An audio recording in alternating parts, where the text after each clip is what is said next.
Hi friends, ఎలా ఉన్నారు? నేనైతే ఈరోజు టమోటా చట్నీ చేస్తున్నానండి. అందుకు కావాల్సిన ఇంగ్రీడియంట్స్ వేసాను. అవి మీకు ఒకసారి చెప్తాను. టమోటా చట్నీ అనేది పూరీలేకి కానీ దోశలేకి కానీ బాగుంటుంది. వేడివేడి రైస్లేకి కూడా బాగుంటుందండి. కొంచెం నెయ్యి వేసుకొని తినొచ్చు. నాకైతే నెయ్యి అలవాట్లేదు. సారీ, నా అలవాట్లు చెప్తున్నాను అనుకోవద్దండి, జనరల్గా చెప్తున్నాను.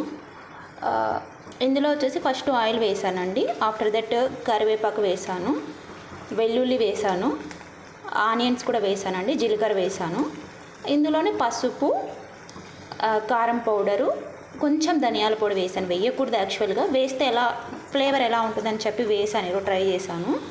ఇంకా మనకి టమోటాలు రెడీగా ఉన్నాయండి. టమోటాలు కూడా మీకు చూపిస్తాను. అంటే మన ఇంట్లో ఎంతమంది మెంబర్స్ ఉన్నారో వారికి తగ్గట్టు మనం టమోటా ముక్కల్ని తీసుకోవాలి, కట్ చేసుకున్న పీసెస్ని. ఇది బాగా కొంచెం బ్రౌన్ కలర్లోకి ఆల్రెడీ వచ్చాయనుకుంటానండి, ఇంకొంచెం వస్తే బాగుంటాయి.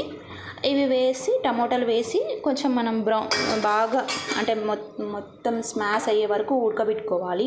అంటే బాగా మెత్తగా అయ్యే వరకు చేసుకోవాలి. ఇప్పుడైతే నేను వేస్తున్నాను టమాటాలు, ఒకసారి చూడండి ఈ విధంగా. అండ్ ఇవి కొంచెం బాగా అంటే చిన్న ప్యాన్ పెట్టాను, సరిపోవట్లేదు, కొంచెం ఉడికే కొద్ది సరిపోద్దండి. ఇందుకు మళ్ళీ ఒక చింతపండు కొంచెం సపరేట్గా నానబెట్టాను. ఆ చింతపండు బాగా నానేది ఇది మొత్తం వేగిన తర్వాత పైన వేస్తే అంటే కాలేదాంట్లో వేస్తే చేదు వస్తుంది అంటారండి. నాకు తెలిసి అదే అనుకుంటే, అంత కరెక్ట్గా తెలీదు.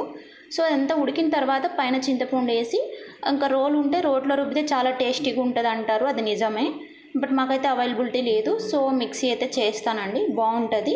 ఒకవేళ మీకు ఏమన్నా ఎమర్జెన్సీ టైం, ఎవరైనా జాబ్కి వెళ్ళాలి అనుకునే వాళ్ళు ఈ చట్నీ అయితే మొత్తం ఒక 20-25 మినిట్స్లో అయిపోతుంది. ఇంకా కొంచెం ఫాస్ట్గా చేసే వాళ్ళకి అన్ని కిచెన్ రిలేటెడ్ థింగ్స్ ఉంటే కనుక వాళ్ళకి ఇంకా 10 మినిట్స్లో కూడా అయిపోతుందండి. మేమైతే అన్నీ కట్ చేసుకొని మాకు అంత కిచెన్ రిలేటెడ్ థింగ్స్ లేవు కాబట్టి కొంచెం టైం తీసుకునింది. మీకు నా వీడియో నచ్చితే షేర్ చేయండి, తప్పకుండా లైక్ చేయండి అండ్ సబ్స్క్రిప్షన్ కూడా చేయండి. మీ సపోర్ట్ నాకు ఉండాలి. Thank you so much.